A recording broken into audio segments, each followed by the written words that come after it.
Добрый день, друзья, с вами доктор Линский. Часто приходят все вопросы в комментариях однотипные. Доктор, подскажите, полгода свист в ушах, что делать? В таких случаях я отвечаю стандартно. Я не привык обманывать пациентов. Я не знаю вашей ситуации.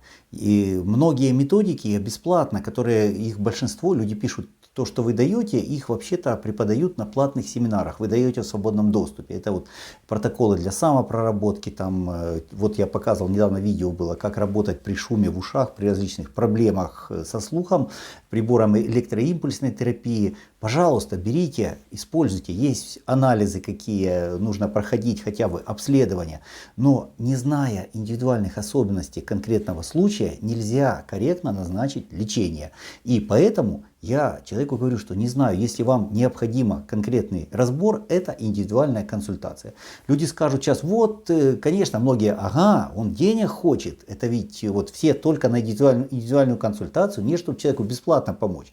Но я привык именно помогать. Вот так советовать не зная, ну, к примеру, там по поводу свиста, шума в ушах могут быть десятки разных причин. Я основные перечислял, также делал по этому поводу видео. Чтобы понять, допустим, у меня недавно была пациентка, то же самое, шум в ушах, оказалось, когда расспросили, там плохо работал кишечник, нерегулярный стул, интоксикация, назначили программу фитопрепаратов в виде БАД, плюс для улучшения кровообращения, там комплексная, у человека нормально стал работать кишечник, ушел свист, вот так. Плюс параллельно там были остеопатические, я назначил протоколы для самопроработки шейным отделом. Это в этом случае у кого-то бывает по анализам. Мы разобрались, я сказал, что нужно досдать. Человек досдал, мы назначили, там же было воспаление в почках, был низкий уровень ферритина. У каждого это по-разному. Кроме того, на консультации я онлайн смотрю напряжение в теле. Это можно, если владеешь остеопатической диагностикой.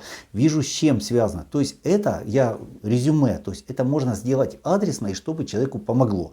Поэтому, к сожалению, ответить на такой вопрос, чтобы всем и сразу не получится. И человек, если хочет, не хочет, допустим, если ему нужен эффект, то другого метода, как индивидуально поработать, индивидуальная консультация, еще не изобрели. Надеюсь на понимание. Всего доброго и будьте здоровы!